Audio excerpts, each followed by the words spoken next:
Let's break it down straight from the hill to your hometown. No spin, no hype, just facts we find. AI's on the case, no truth left behind. Laws are written, deals are made. Who's got your back, who's throwing shade? We cut through the noise, decode the text, keeping it real. Congress in context, Congress in context, shining the light, breaking it down so you know what's right. Policies, votes, who's working for you? We bring the facts, the power is you. All right, let's jump right in, folks. Welcome to another deep dive with us. Today, we're cracking open the Congressional Record from March 4th, 2025. Buckle up. Yeah, buckle up indeed. I mean, this is like having a front row seat to American democracy in action. You know, the speeches, the debates, the votes. Yeah. This is where the rubber meets the road. It really is. And this particular day, March 4th, is a fascinating one. We see a lot of major themes playing out. Oh, yeah, just from skimming it, I could tell this one's going to be juicy.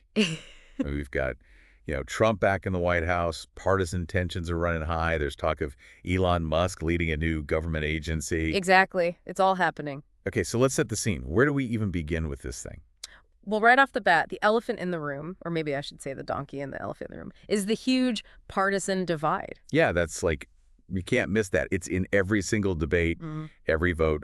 So give us the lay of the land. Who's in control here? Okay, so we're looking at a Republican-controlled Congress. They've got a firm grip on both the House and the Senate. All right, so the GOP is calling the shots. Yeah, pretty much. And you can really feel that dynamic in the tone of the debates. The bills being pushed through, the whole atmosphere. Yeah, and like reading between the lines, you can almost sense the Democrats' frustration, right? Oh, absolutely. And sometimes it's not even between the lines. Representative Neguse, a Democrat from Colorado, actually calls out the GOP priorities pretty directly. Oh, yeah. What was that about, pool heaters or something? Exactly. He was basically like, hey, while Americans are struggling with, economic anxieties and healthcare costs, you guys are focused on pool heater regulations. Really? Yikes. That's got to sting a little bit. It definitely highlights the disconnect between the two parties and what they see as the most pressing issues facing the country. Well, that's a nice way of putting it. Okay, so we've got this partisan tension simmering, but then throw Trump back into the mix and things get even more spicy, right? Oh, yeah. It's like adding fuel to the fire. It's like everyone's on edge, waiting to see what he's going to do next, especially when it comes to immigration. I mean, that was like his signature issue, wasn't it? Yeah, and he didn't waste any time making his mark. Nope, not at all. He declared a national emergency at the border almost immediately. And then deployed the military. Boom. Just like that. And what happened? Illegal border crossings plummeted, like 85% down compared to the same time last year.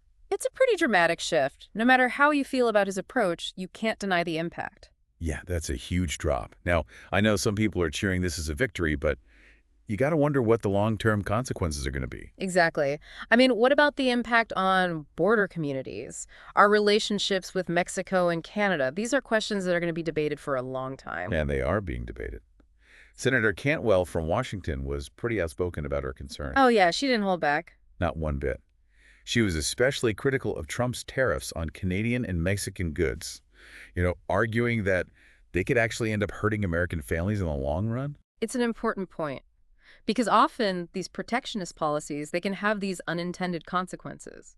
Right, like higher prices for consumers, retaliation from other countries, even damage to the whole global trading system. Yeah, it's a complex issue with no easy answers. Well, it's clear that immigration is going to be a major battleground in this Congress.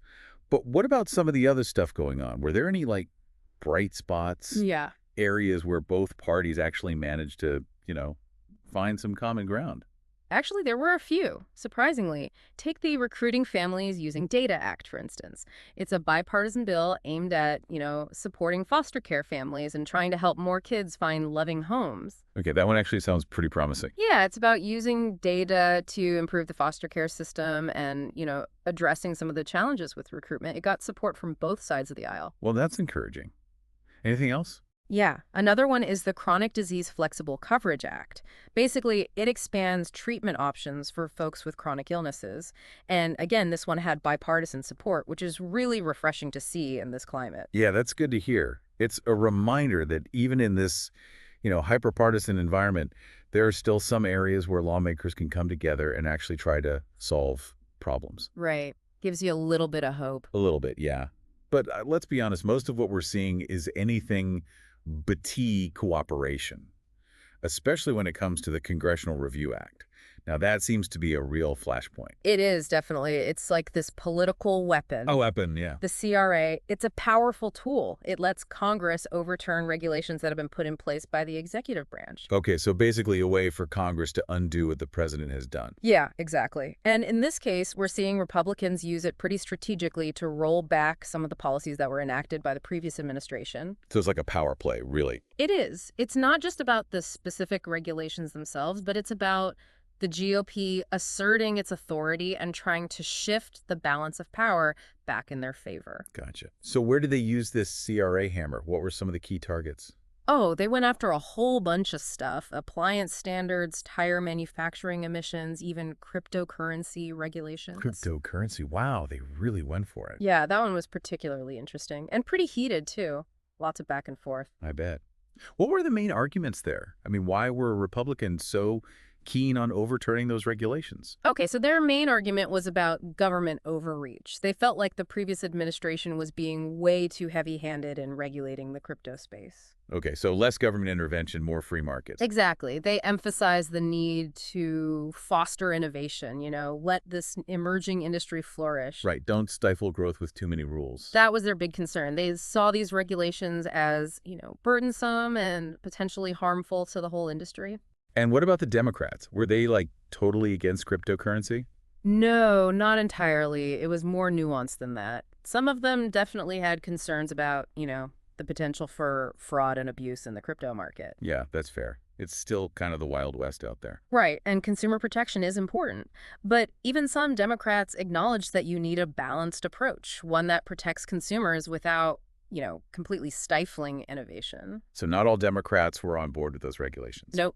And you can actually see that in the vote to repeal the cryptocurrency regulation. It wasn't just a straight party line vote. Oh, really? What was the final tally? It was 70-28, with a good chunk of Democrats actually siding with the Republicans to support the repeal. That's interesting. Yeah. I mean, it suggests there's growing bipartisan support for, fostering innovation in this space, which is kind of fascinating considering how divided they are on pretty much every other issue. Well, that is fascinating. It makes you wonder if there are other areas where we might see those kinds of unexpected alliances pop up again. It's certainly possible. Maybe, maybe not. But you know what? I think it's time to take a little break, and then we'll come back and unpack some of the more, shall we say, controversial issues that were on the agenda that day. Sounds good. Let's do it. All right, we'll be right back after this short break.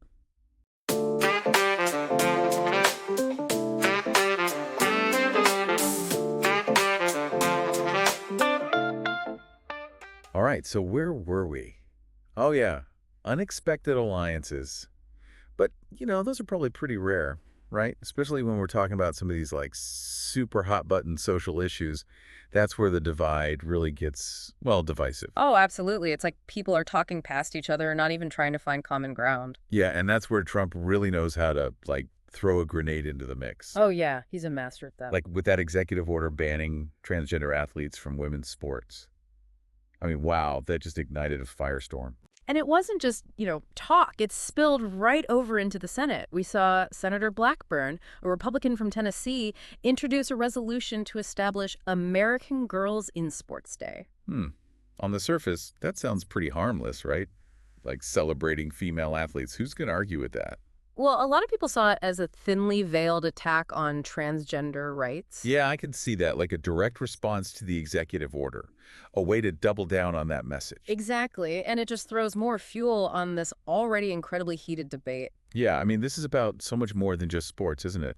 It's about, like, fundamental questions of identity, inclusion, basic human rights. It is, and the stakes are incredibly high, especially for transgender youth. Speaking of high stakes, Trump's back with that law and order rhetoric, remember that? Mm-hmm. And he's not messing around. Now he's calling for a mandatory death penalty for anyone who murders a police officer. Wow. That's a tough stance. And it raises some serious questions about where our criminal justice system is headed. Yeah, I mean, is it all about punishment and retribution? Or is there any room for, like, Rehabilitation, second chances. Right, and what message does this send to society as a whole? What values are we prioritizing? These are the kinds of questions we should be asking. Yeah, and Senator Durbin, a Democrat from Illinois, he didn't shy away from criticizing this approach. No, he called Trump out pretty directly, pointed to his pardoning of those involved in the January 6th Capitol riot as a prime example of this inconsistency, like saying one thing and doing another. Yeah, that's a good point. I mean, actions speak louder than words, right? And these issues are complex. There are no easy answers. Exactly. They deserve more than just sound bites and slogans. We need real dialogue, thoughtful debate. Well, if you're talking about visions for America, Trump laid his out pretty clearly in his State of the Union address. Oh, yeah, that was a big moment. He talked about economic revitalization, reclaiming American sovereignty, even a common sense revolution sweeping the globe. And it definitely felt like a speech aimed at his base, strong leadership, traditional values, putting America first. Absolutely. But then there were those moments where he just went off script, like those eyebrow-raising comments about reclaiming the Panama Canal. Oh, yeah. What about that thing with Greenland? Where did that even come from? Right. That's classic Trump. Always got to keep us guessing. Yeah, he's a showman for sure. Yeah. But beyond the theatrics, he did lay out some concrete policy goals, like that plan to end the war in Ukraine. Yeah, that was a major focus of the speech. He talked about the tragic loss of life, the need for a negotiated settlement, even hinted that he might be willing to personally mediate. Which is a pretty big departure from the previous administration, right? They were much more cautious about engaging directly with Russia. Absolutely. Trump's taking a very different approach to foreign policy. More pragmatic, maybe even transactional. Like less concerned with global alliances, Yeah. more focused on America's direct interests. Exactly. He's playing by a different set of rules. Well, it sounds like we're in for a pretty interesting, maybe even bumpy ride over the next few years. I mean, we've got a deeply divided Congress, a president who's unpredictable, and a world that feels increasingly chaotic. It's a lot to process, that's for sure. Yeah, so where does that leave the average American? Like, what are we supposed to do with all of this? Well, that's the million-dollar question, isn't it? But I think more than ever, it's crucial for people to be informed, engaged, and active participants in the democratic process. Right, but with so much information out there, how do we even begin to make sense of it all? It can be overwhelming.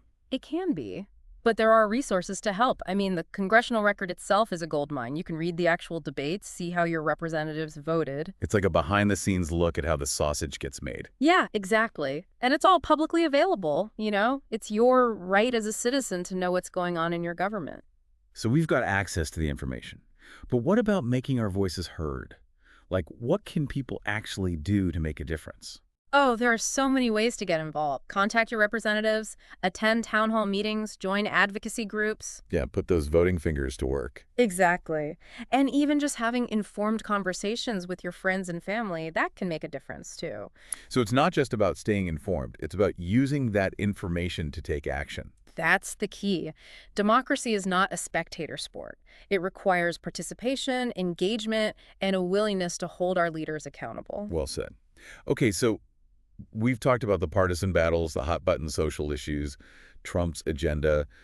But there's one more thing we got to talk about. Oh, yeah, the Elon Musk thing. That's right. Remember that little surprise we mentioned at the beginning? Buckle up, folks. This is where things get really interesting. Okay, so Elon Musk, leading a government agency. It's like something out of a sci-fi movie. I mean, what is going on here? It's pretty wild, right? So the agency is called DOGE, and the whole idea is to cut government waste, streamline bureaucracy, basically make the government run more like, well, a tech company.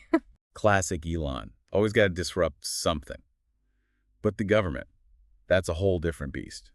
How's that going over in Congress? Yeah, there's definitely a lot of skepticism, even from some Republicans. Senators Warren and Cantwell have been really vocal, raising concerns about transparency. We still don't know the specifics of DOGE's authority, what their budget is, even who they've hired. So it's like a big black box. Cutting waste sounds good in theory, but what's to stop them from going after, like, essential services? That's the big worry. And without clear guidelines, proper oversight, it's really hard to say what the impact will be. Could be brilliant, could be a total disaster. Only time will tell, I guess. Well, this has been quite the journey. Partisan battles, Trump's back, social issues front and center, and Elon Musk running a government agency. I mean, wow. If our listeners could only take away like 3 key insights from this deep dive into the Congressional Record, what would those be? Okay, 3 key takeaways. Number 1, the partisan divide, it's deeper than ever. It's not just disagreeing on policy. It's like 2 completely different ways of seeing the world. Yeah, that's a good point. It makes finding compromise almost impossible. Exactly. Okay, number 2, Trump's return has completely reshaped the political landscape. Immigration, social issues, foreign policy, you name it, his influence is everywhere. Yeah, you can't ignore it. All right, number 3. It's more crucial than ever for citizens to be informed and engaged.